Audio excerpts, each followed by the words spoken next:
Welcome to the Divalution, Yeah, yeah. a show to empower, enlighten, and entertain divas and those that love us.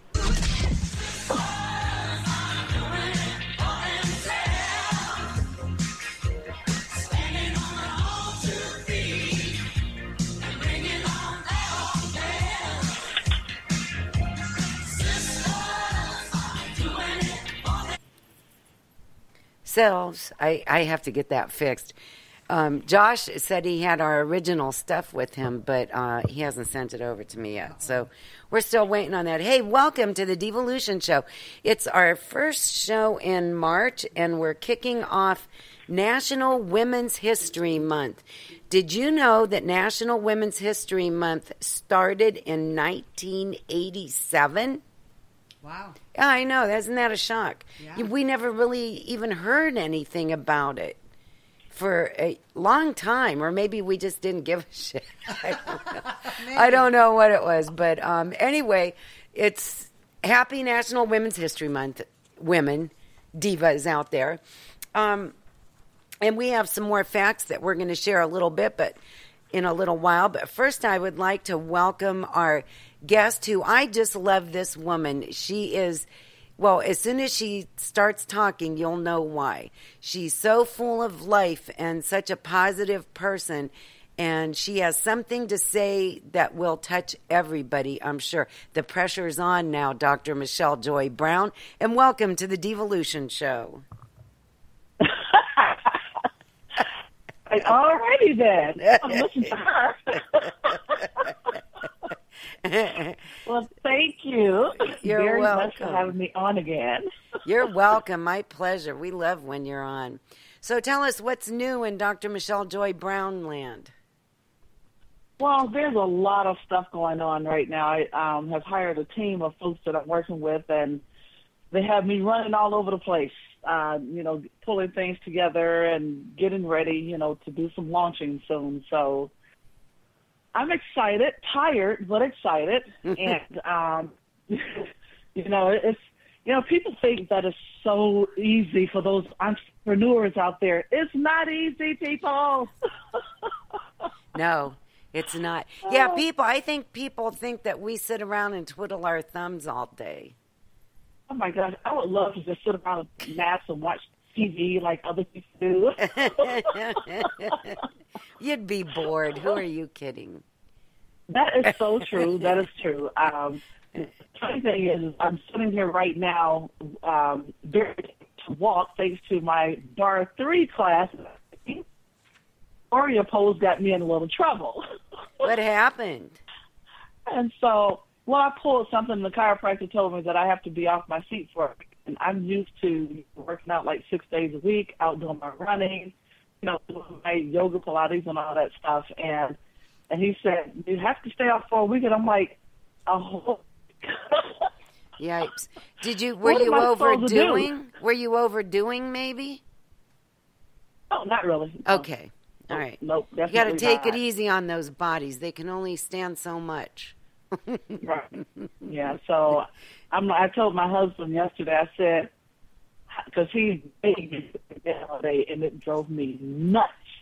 And I'm like, how do people do this? Just lay up in bed, watch TV, and eat, I guess. And it's like, I can't do this. I have to get up. I have to move.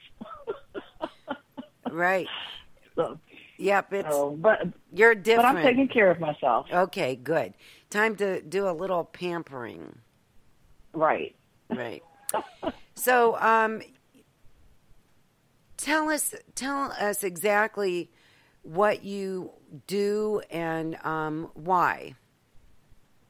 Well, what I do is I was talking to someone a couple of days ago that asked me that same question, and I said, I am phenomenal at bringing out the beauty in women and showing them who they really are.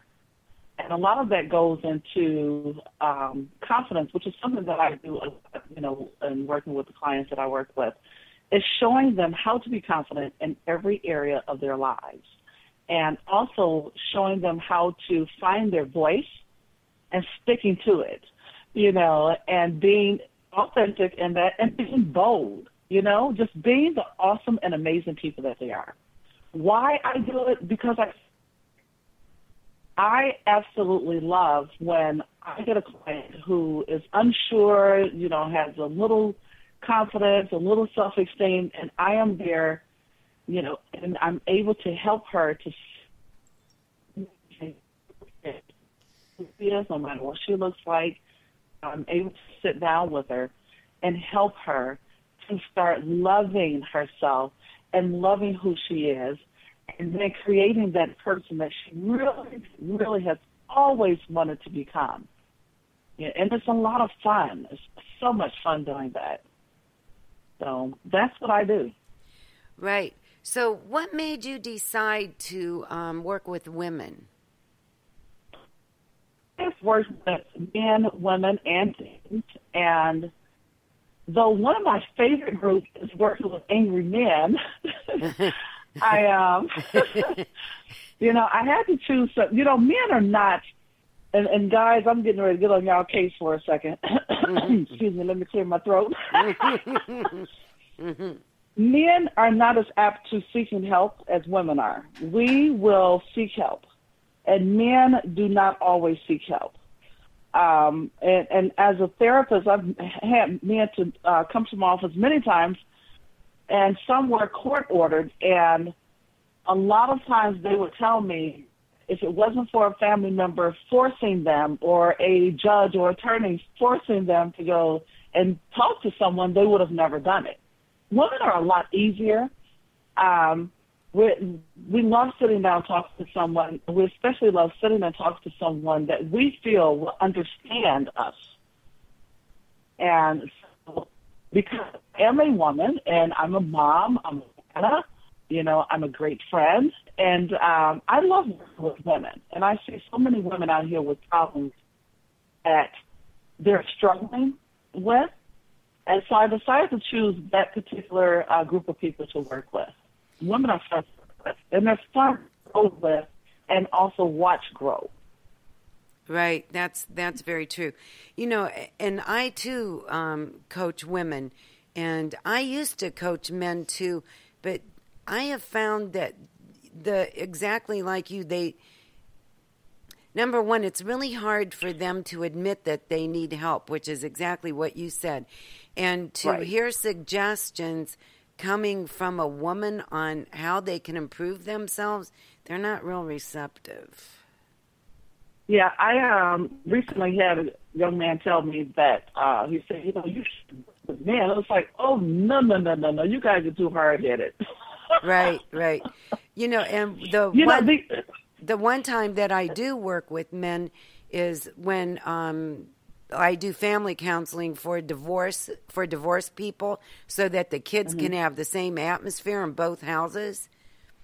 And especially with shared custody so that they know what ends up.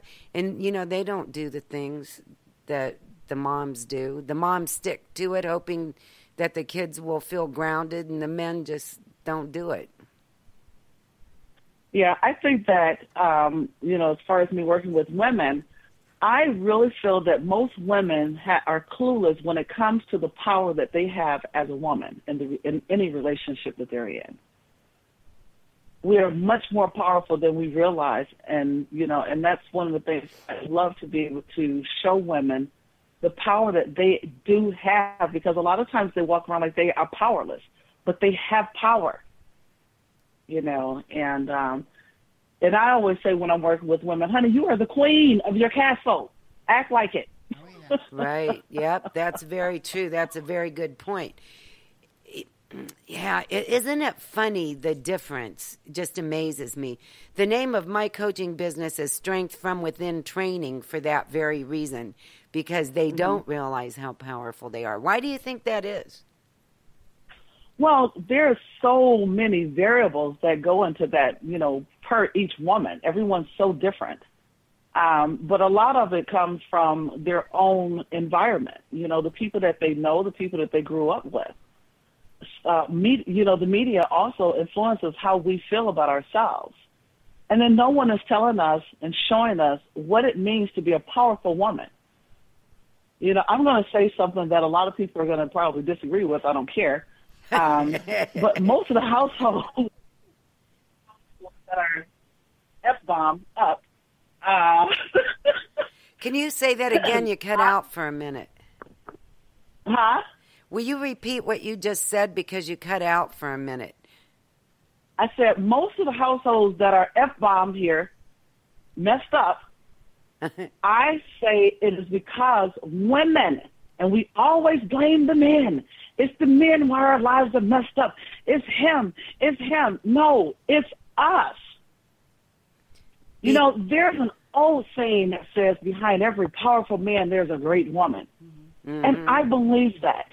Mm-hmm. You know, if anyone were to look at my relationship with my husband of 27 years this year, woo-hoo, mm-hmm. He is who he is, and he is where he is because of me. And he knows it. Yeah. And I know it, too. And you tell him. He knows it. I wonder if my husband knows it. I don't think he does. No, actually. Like, you know, I challenge every woman out there that has a good man, a good man at home, to ask him, honey, you know, am I your rock? Am I part of the reason why you are as wonderful as you are? Ask them. Right. Yeah, that would be an interesting question to ask them, wouldn't it? Mm-hmm. Huh. Women, we rock, we rule. But women don't understand the power of being a woman. Right. Hey, rock and rule. That would be a good name for a show. Women rock and rule. I love that. I'm writing it down. Yes, and you know what? That's really true. And I think a lot of people don't realize that we are also behind most of the buying decisions. Yes, we are. 85%. They're starting to realize it, I think, because I notice even television commercials are lending themselves more toward female-friendly audiences, other than trucks. Right. Exactly. So it's very interesting, isn't it, how the world is changing? Oh, it's about time. Agreed. You know, one of the things that I read today, it was I was reading about National Women's History Month, and for the first time in history, females in law school outnumber the males. Wow. Mm-hmm. 50, let me see what it is. It's just a tad over 50%. 50.3%. Women are taking the initiative within the business world. Women in the U.S. owned more than 9.4 million firms, generating $1.5 trillion in sales. Wow. How do you like that? We're pretty powerful. Yeah. Yes, we are. We just don't know it. Right. I think we're coming into our own. So you help women with confidence. And did you just launch a program, or are you in the process of launching a program that you wanted to tell us about? Yeah. I'm in the process of launching a program. And the reason why I said I'm in the process is because with the program, I'm also launching a book on the same topic. And, so I've finished the book. I just have to review it now and upload it and get it going. So I trust that you'll come back when all that's ready to go. That's up to you. That'll be in less than 2 weeks. So, well, we'll get to that. Go on. Yes. Oh, yeah. So that's going to be up to you when you want me to come back on, and I would love to share that. I've had some fun creating it, and now I'm looking forward to actually launching it. And I'll also be having some seminars here coming up next month in Dallas, Texas, and helping women to start about who they really are and thinking about what they really want. A lot of times I find that we don't know what we want, and so we stay stuck and stagnant. And my goal is to help women to get out of the quicksand of life and into living their life.